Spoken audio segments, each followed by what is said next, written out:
If you've heard of the cross-education effect of muscle strengthening, the idea that if you strengthen one side of your body, the other side also strengthens even though you haven't done any exercises, and you'd like to know specific information about how to maximize that effect, then the information in this video that's coming will be very beneficial for you.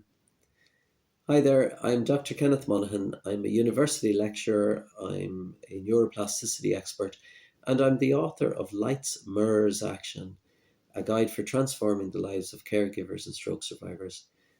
I'm also hugely passionate about trying to assist caregivers and stroke survivors to make their home an ideal place for their rehabilitation after they've had their stroke. So cross-education effect is the idea that it's the principle or concept that if I go to the gym for 6 weeks and I strengthen just one side of my body, so if I strengthen my right side, after 6 weeks, when I measure the strength in that side, it will be naturally stronger, as you would expect. But amazingly, if we look at the other side and measure it accurately, we'll see that that side can strengthen up to 40-50% stronger, even though we haven't done any active exercises. And this is a therapy that has huge potential for use at home, because therapy can be done with a simple resistance band and it can be done very cost effectively. And that's why I introduce it in Lights, Mirrors, Actions. In chapter 16 talks about the principles of cross education, talks about where it's first started, what are the proposed theories about why it works, and also specific exercise programs that can start your stroke survivor off and can be used safely in your own home. Now, a summary of some very important principles about how to get the most out of this particular therapy is going to be explained in a moment. But before I do that, can I just emphasize to people that it is my opinion that the principle of cross-education effect should not be done 100% of the time in a stroke rehabilitation program. So the idea that a stroke survivor would only use their non-affected side, would only do exercises on the good non-affected limb at the expense of the other side, is not what I'm suggesting. But I do suggest that one period of time during each day is given and dedicated to benefiting from this cross-education effect, so that the patient excites their brain in a way that leaves it more likely that they will benefit from ordinary activities and other therapies for the rest of the day. So I'm advocating that patients would incorporate the cross-education effect into a home program, because it's very cost effective to do. It can be done sitting and standing, and it's a therapy that can be carried out on a daily basis. So for me, the benefit of cross-education is that it stimulates the brain, it excites the brain and allows the brain to, potentially create new pathways, benefit from neuroplasticity that we've talked about. So if I carry out a program in my own home and I'm doing the exercises with a band, I'm pulling the band in certain ways, then the question is there a best way to carry out these exercises or not? And our research over the last 12 years within our Neuroplasticity Research Group have found that there is guidelines for what we should adhere to. Now, the first one is what type of contractions should we be carrying out? So apparently cross-education effect occurs with all strengthening exercises that's done, but it can be better with certain types of strengthening. And the first idea is the type of contraction.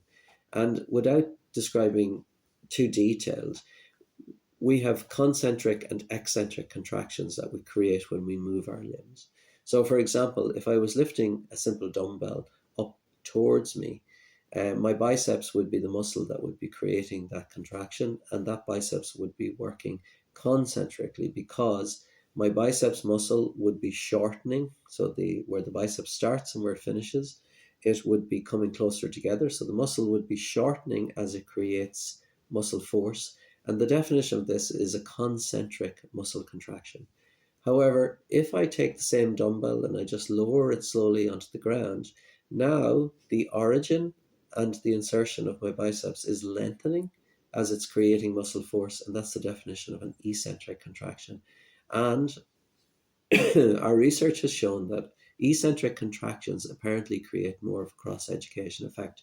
So we'll build this into the programs, that the patient or the stroke survivor will be doing exercises where the concentric and, more importantly, the eccentric contractions are taken into consideration. Now, the speed. So this leads us to talk about the speed of doing exercises.